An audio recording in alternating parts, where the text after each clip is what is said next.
service on the battlefield and beyond. What's up, everybody? I'm Liam Cogan, and this is 3 Bravo. I want to talk to everybody about something today because I constantly get questions about it. The 12-month GI Bill extension. If you don't understand what that is, you don't know what that is, and you don't know if it applies to you, listen up. So I'm going to go through like the 5 W's in kind of a breakdown here. So who's affected? What is it? What are they changing? When does it go into effect? And where can I go to get help with it? So as far as who's affected, if you qualified for the Montgomery GI Bill and the post 9/11, that's step 1. Step 2 is if you paid into the full Montgomery GI Bill, all $1,200, that's step 2. Step 3 is if you then used the post 9/11, gave up the Montgomery. So you had to have paid into the Montgomery and then gave that up to use the post 9/11 GI Bill. That is what, so that applies to you. So this applies to you. So I'll just do that one more time. Oh, my brain.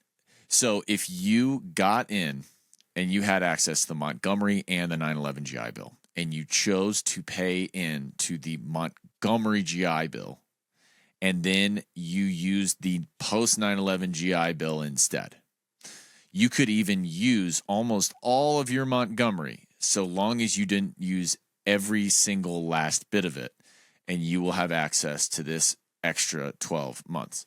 So it is an extra 12 months of the GI Bill. So generally with the GI Bill, you have 36 months of free school plus the BAH, as long as you're taking a full class load, whatever your school defines that as.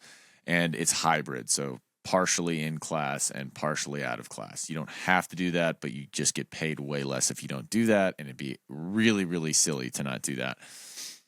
So with the GI Bill, 36 months, you get access to the 48 months if you paid all the way into the Montgomery and then you use the GI Bill. So you gave that up to use the GI Bill. So basically what they're doing is they're saying, if you paid us $1,200 to use a college benefit that you didn't use, we will refund you 12 months of school, which is a really, really great deal. So I'm going to go into kind of like what a prototypical person would look like. So if you got in before 9/11, 2001, even 9/10, and you had access to the Montgomery GI Bill, you very likely paid a little bit into it to use it. But if you stopped paying into it when they opened up the post 9/11 GI Bill, this doesn't apply to you. Okay. You had to have paid all the way in. Now, the prototypical person that this is going to apply to is anyone before. So it'd be 9/10/2000. Okay. So you understand what I'm saying? So one full year before 9/11, one full year before that. Anyone there and before that period who also served after 9/11. So you have to have had access to both benefits. Now, if you were pre 9/11 and you served in 9/10, the whole year until 9/11, but you got out at 9/10, right? Like 9/10/2001. If you got out right before 9/11 and you didn't get access to the post 9/11 GI Bill, this won't do anything for you, okay? But if you're anyone who served Montgomery GI Bill, paid all the way in, and the payments generally looked like this. You might not know if you did or if you didn't. The payments generally went like this. You would join the military and you would pay $100 a month out of your paycheck until 1 year.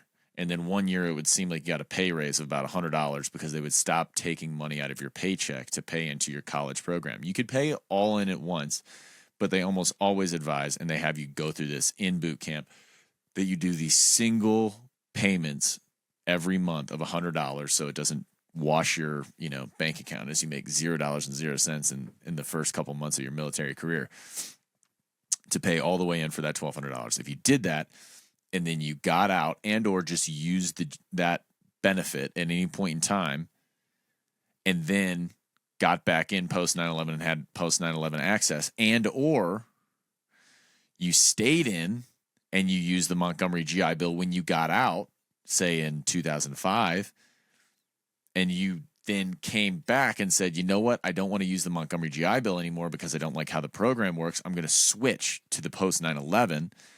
And they said, totally fine. Then you have access to 12 more months because you paid for something that you did not use all of. Okay. So that's the very basic way of putting it. You could be one of two people, really. You could be like a pre 9/11 all the way through 9/11, or you can be pre 9/11 gap to go to college and then post 9/11 service as well.